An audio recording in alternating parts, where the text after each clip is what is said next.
கால்ல பட்ட அடி நான் பார்க்காத வரைக்கும் என்னோட மனசு சமாதானமாகாது. எடுத்து வையுமா.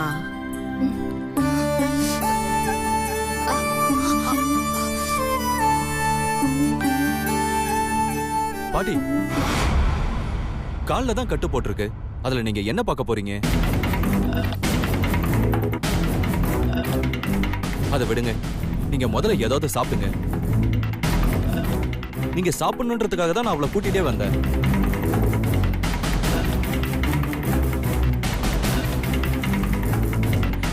பாட்டி, எதுவுமே சாப்பிடாம நீங்க எப்படி டயர்டா இருக்கீங்க பாருங்க.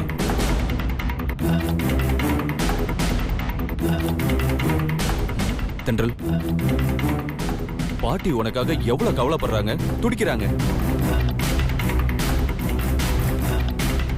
அவங்க எப்படி இருக்காங்கன்னு ஒரு ஃபார்மாலிட்டிக்காகவாவது கேட்கணும்னு உனக்கு தோணல? கொஞ்சம் கூட காமன் சென்ஸே இல்லையா?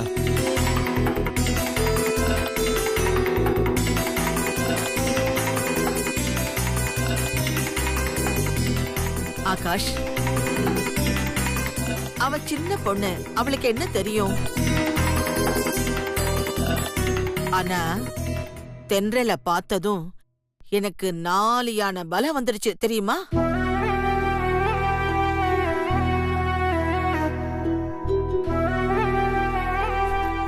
பாத்தியா, உன்னை நான் கோவமா கேள்வி கேட்கறதே அவங்களால தாங்க முடியல. எப்படி சமாதானம் சொல்றாங்க பாரு அவங்க. அதுதான் என் பாட்டியோட மனசு. என்னம்மா, பாட்டிக்கு சாப்பிட ஏதாவது எடுத்துட்டு வந்து கொடுக்கணும்னு உங்களுக்கு தோணல?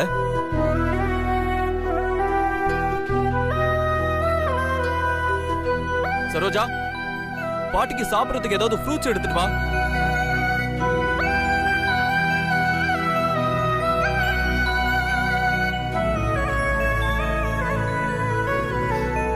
ஐயா கொடு. பாட்டி சாப்பிடுங்க பாட்டி. நீ சாப்பிடுப்பா. இதுதான் எனக்கு பிடிக்கும். நீயும் சாப்பிடுமா. தென்றல், நீ முதல்ல அவங்களை கூட்டி விடு.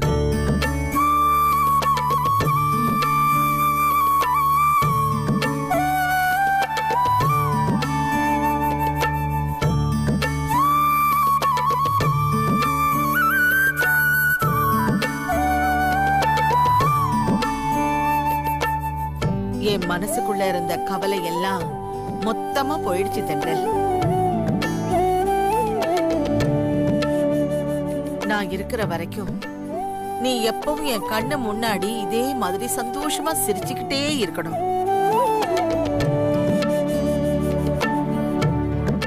நான் செத்ததும் உன் வயித்துல குழந்தையா பிறக்கணும். தென்றல், ஆகாஷுக்கு நீ மனைவியா ஆக போறத உன்னுடைய அதிர்ஷ்டம் நீ நினைக்கிறியோ இல்லையோ, ஆனா நீ இந்த வீட்டுக்கு மருமகளா கிடைக்கிறது நாங்க ரொம்ப அதிர்ஷ்டமா நினைக்கிறோம்.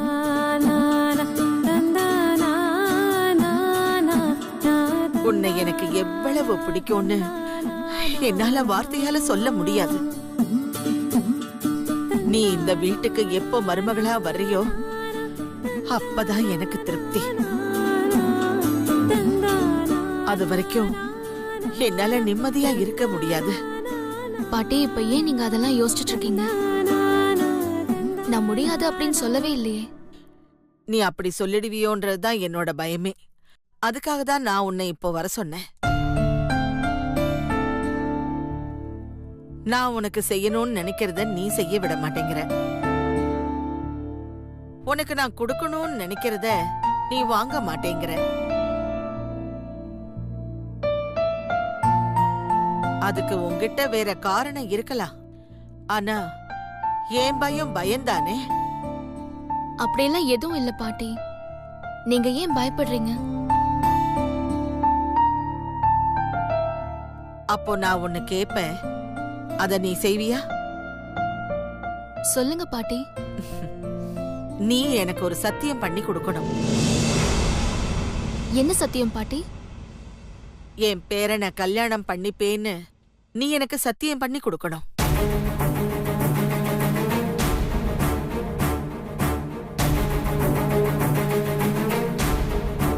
அத நினைக்க நினைக்க எனக்கு ரொம்ப கவலையா இருக்கு. சரின்னு சொல்லு தென்றல்.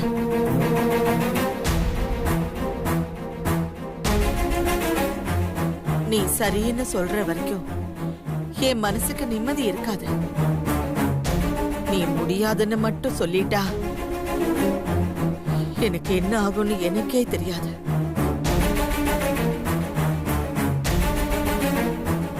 சிவனே துணைன்னு அவன் பாதத்துக்கு போயிடுவேன். ஐயோ, என்ன பாட்டி நீங்க ஏன் இப்படி எல்லாம் பேசுறீங்க?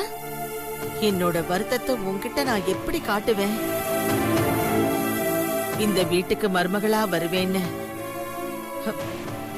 என் கையில சத்தியம் பண்ணி ஒரு வாக்கு கொடுமா.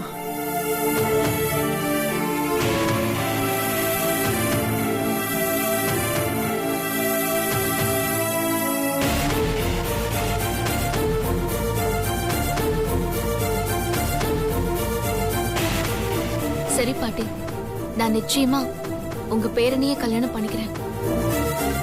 ப்ராமிஸ்.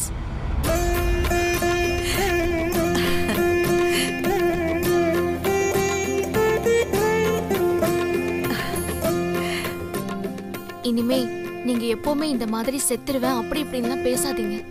இதுக்கு மேல நான் என்னம்மா பேசுவேன்? இப்போ எனக்கு எவ்வளவு திருப்தியா இருக்கு தெரியுமா? என் மனசுக்குள்ள நான் இவ்வளவு சந்தோஷமா இருக்கேன்னு தெரியுமா? அப்படியே எழுந்து குதிச்சு ஆடணும் போல இருக்கு. என் செல்லம், என் தங்கம், எவ்வளவு திருஷ்டி இருக்கு பாரு.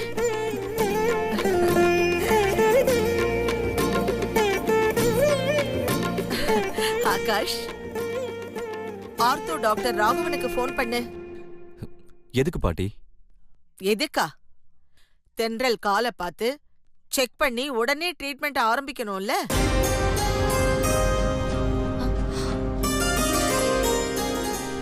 இந்த நேரத்துலயா? ஏன் வரமாட்டாரா? கேக்குற காசை தூக்கி கொடுத்தா அமெரிக்காவில இருந்தா கூட வந்துருவாரு.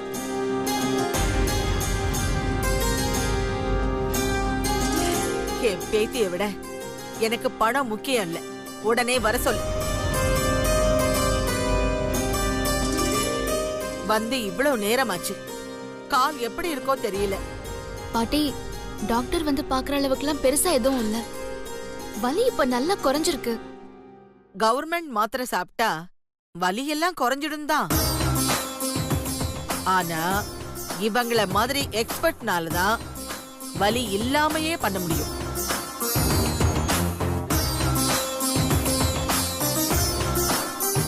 ஆகாஷ், இன்னும் என்ன யோசிச்சுட்டு இருக்க? உடனே போன் பண்ணு. சரிங்க பாட்டி.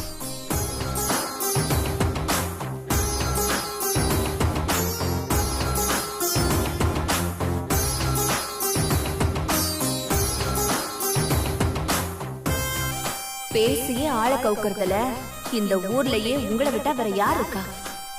இந்த பேச்சும் பணமும் இல்லாட்டி நீங்க செல்ல காசுதான். யாரும் மதிக்க மாட்டாங்க.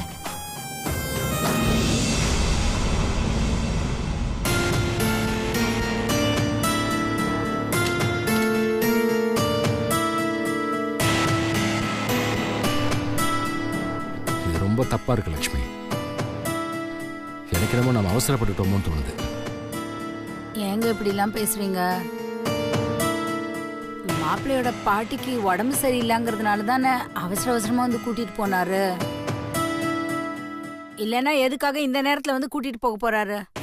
அவங்களுக்கு உடம்பு சரியில்லைங்கிறது அவசரம்னா இங்க நம்ம பொண்ணு காலில் அடிபட்டு வீட்டுல உட்காந்துருக்காளே, அது மட்டும் அவசரம் இல்லையா? என்னமோ போலீஸ் வந்து இழுத்துட்டு போற மாதிரி தர தரன்னு இழுத்துட்டு போறாரு மாப்பிள்ள. இதெல்லாம் உனக்கு அநியாயமா தெரியல? மெத்தமாண்ணா போய் கேட்கலான்னு போனா இதுல நீங்க தலையிடாதீங்க, எங்க குடும்ப பிரச்சனைன்னு மூஞ்சில் அடிச்ச மாதிரி சொல்லிட்டு போறாரு. இதெல்லாம் உனக்கு தப்பா தெரியல?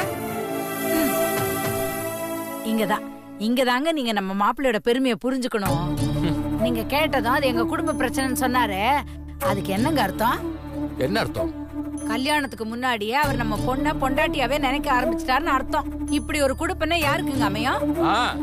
பொண்டாட்டியா நினைச்சா மட்டும் போதாது, பொண்டாட்டியாவே பாத்துக்கணும். சரி அதை விடு, நான் யாரு? தென்றல பெத்தவன் தானே. நாளைக்கு அவ இன்னொருத்தரோட பொண்டாட்டியா இருந்தாலும் சரி, ஏன் ஒரு குழந்தைக்கு தாயா இருந்தாலும் சரி, அவளோட அப்பன் தானே. அதுல எந்த மாற்றமும் இல்லையே. ஏங்க இப்ப யாரு என்ன சொல்லிட்டாங்கன்னு இப்படி எல்லாம் பேசுறீங்க நீங்க? நம்ம வீட்டுக்கு மாப்பிள்ளன்னா அவர் யாரு? நமக்கு புள்ள மாதிரி தானே. சரி அதை விடுங்க. நமக்கு ஒரு புள்ள இருந்தா அவன் இப்படி செஞ்சிருந்தா இப்படிதான் நீங்க புலம்புவீங்களா? வர வர நீ நல்லா பேச கத்துக்கிட்ட லட்சுமி. ஐயோ, நான் உங்களை ஏதோ சமாதானப்படுத்துறதுக்காக பேசுற மாதிரியே சொல்றீங்களே. ஏங்க அவங்க வீட்டுக்கு பிடிச்சு, அவங்க பாட்டிக்கு பிடிச்சு, நமக்கு பிடிச்சு, நம்ம பொண்ணுக்கு பிடிச்சதுக்கு அப்புறமா தானே இந்த கல்யாணத்தையே பேசி முடிவு பண்ணோம். இப்ப பிரச்சனை அவங்க தானே. பொண்ணை பிடிச்சதுனால கல்யாணமா இல்ல பாட்டிக்கு பிடிச்சதுனால கல்யாணமா? பாட்டிக்கு கொடுக்கற முக்கியத்துவத்தை பாதி கூட நம்ம பொண்ணுக்கு கொடுக்க மாட்டேங்கிறாரே. இப்ப அதுதான் உங்களுக்கு பிரச்சனையா? ஐயோ ஏங்க, மாப்பிள்ளைய உங்க பாட்டி தான் தூக்கி வளர்த்திருக்காங்க, அதனால அவர் பாட்டிக்கு அவ்வளவு மரியாதை கொடுக்கறாரு. சரி நீங்களே சொல்லுங்க, இந்த காலத்துல பெத்த பிள்ளைங்களே அம்மா அப்பாவை மதிக்கிறது இல்ல. அப்படி இருக்கிற இடத்துல நம்ம மாப்பிள்ளை அவங்க பாட்டிக்கு இவ்வளவு மரியாதை கொடுக்கறாருன்னா அதை நினைச்சு நம்ம பெருமைப்படணுங்க. கல்யாணம் ஆனா எல்லாம் சரியாயிடுங்க. சும்மா ஏதாவது நினைச்சு புலம்பிட்டே இருக்காதீங்க. இத பாருங்க, நம்ம தவம் இருந்திருந்தா கூட நம்ம தென்றலுக்கு இப்படி ஒரு இடம் கிடைச்சிருக்காது. இல்ல இல்ல புரிஞ்சுக்கங்க. இல்ல லட்சுமி, சின்ன இடமா இருந்தாலும் வாழ்க்கைக்கு சந்தோஷமும் நிம்மதிதான் முக்கியம். பெரிய இடத்துக்கு ஆசைப்பட்டு இப்படி நடு ராத்திரியில அல்லாட கூடாது. தங்க ஊசிக்கிறதுக்காக அதை எடுத்து கண்ணுல குத்திக்க முடியுமா சொல்லு? இல்லங்க அவங்க வேண்டாம் லட்சுமி, உன்னோட எந்த விளக்கமும் தேவையில்லை லட்சுமி.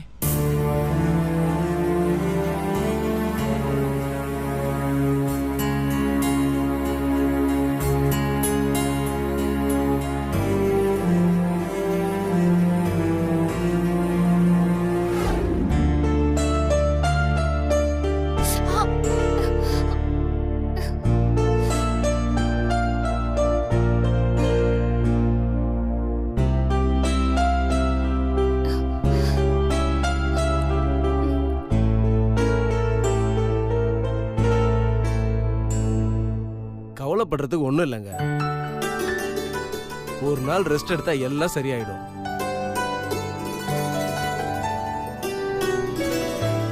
அவளை இவங்க ரெஸ்ட் எடுக்க விட்டா தானே பாட்டிக்காக பேரன் என்ன வேணா செய்வோம். ஒண்ணுமில்லேன்னு சொல்லிட்டு விட்டுடாதீங்க டாக்டர். வலியில ரொம்ப துடிக்கிறா, அதுக்கு ஏதாவது மாத்திரை கொடுங்க. நிச்சயமா கொடுக்குறேம்மா. ஏன்பா இங்க என்ன நடக்குதுன்னே தெரிய மாட்டேங்குது. தென்றல் எப்போ வந்தா, டாக்டர் எப்போ வந்தாருன்னே தெரியல. இந்த வீட்டில் நம்ம வெறும் பார்வையாளராக மட்டும்தான் இருக்கோம். தெரியாம இருக்கிறதே நல்லது. நீ கொஞ்சம் அமைதியா இரு. டாக்டர், நீங்க என்ன பண்ணுவீங்களோ ஏது பண்ணுவீங்களோ எனக்கு தெரியாது. நாளைக்குள்ள எல்லா வலியும் சரியாயிடணும்.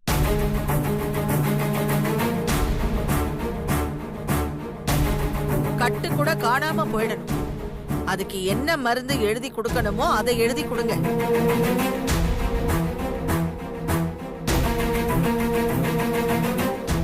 விட்டா கொரோனாவுக்கு மருந்து கண்டுபிடிக்க சொல்லுவா போலயே. நோயும் பேயும் அதிகாரத்துக்கு பயப்படாதுன்னு இவளுக்கு தெரியல போல. ஆகாஷோட பிறந்த நாள் அப்போ தென்றல் இந்த வீட்ல நல்லா சிரிச்சுக்கிட்டே துள்ளி விளையாடணும்.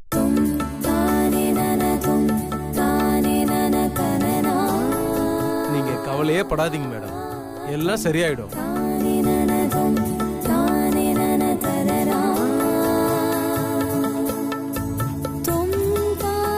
டாக்டர், நாளை காலையில ஒரு முறை வந்து செக் பண்ணிடுறீங்களா? அதுக்கு அவசியமே இருக்காது மேடம். இந்த மருந்து சாப்பிட்டா போதும். நான் சொன்ன மாதிரி எல்லாம் சரியாயிடும்.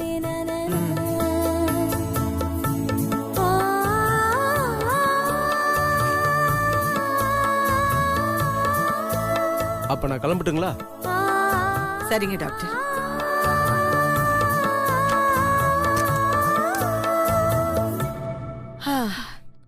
இப்பதான் எனக்கு நிம்மதியா இருக்கு.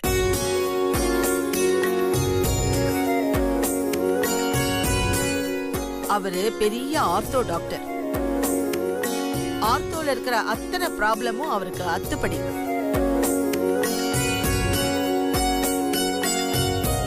அவர் கொடுக்கிற மெடிசனை வேற யாருமே கொடுக்க மாட்டாங்க. அந்த அளவுக்கு ஸ்பெஷல் மெடிசனா கொடுப்பாரு.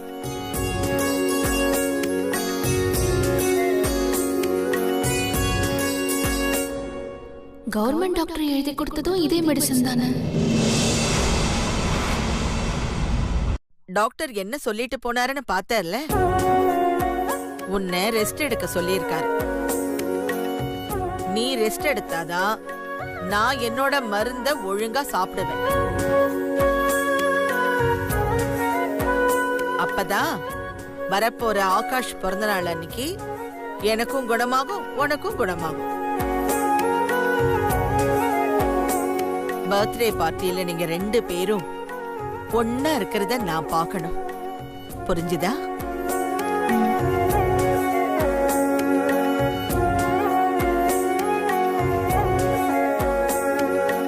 பாரு தென்றல், நீ எனக்கு செஞ்சு கொடுத்த சத்தியத்தை மீறினா அப்புறம் நான் சொன்னதுதான் நடக்கும். பாட்டி, நீங்க எதை பத்தியும் கவலைப்படாதீங்க. நான் சொன்ன சொல்ல மீற மாட்டேன்.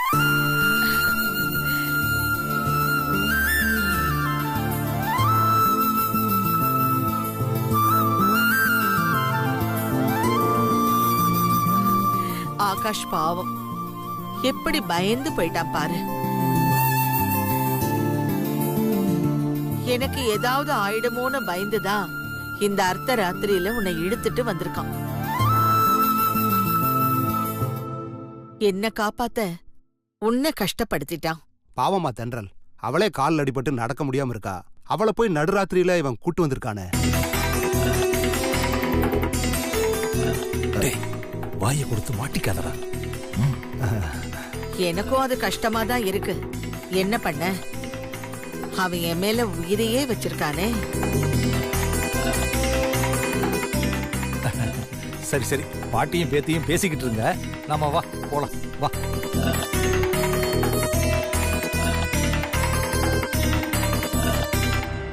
என் பேரனுக்கு உன்னை விட ஒரு நல்ல பொண்ணு கிடைக்காதும்மா.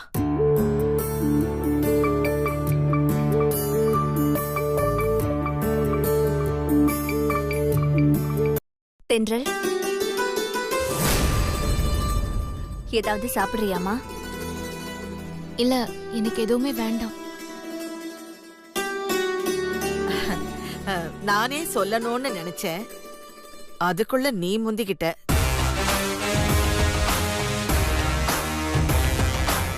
போம்மா, போய் சாப்பிடு. இல்ல பாட்டி, எனக்கு எதுவும் வேண்டாம். நான் வீட்டுக்கு கிளம்பட்டுமா? வா சாப்பிடலான்னு கூப்பிடாம ஏதோ ஒப்புக்கு கூப்பிடுற மாதிரி சாப்பிடுறியான்னு கேக்குற. அதான் அவ வேண்டான்னு சொல்றா. இல்ல அத்தை, நீ எதுவும் சொல்லாத.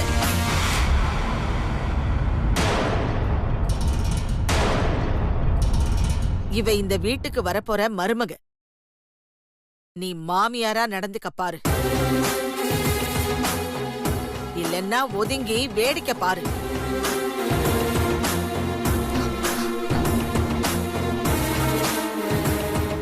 நான் அவளுக்கு பாட்டிக்கு பாட்டியா, மாமியாருக்கு மாமியாரா இருக்கிறேன்.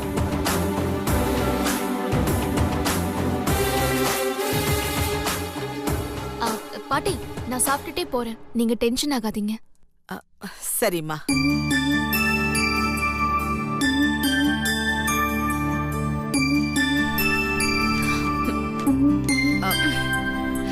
பாத்துமா, மெதுவா.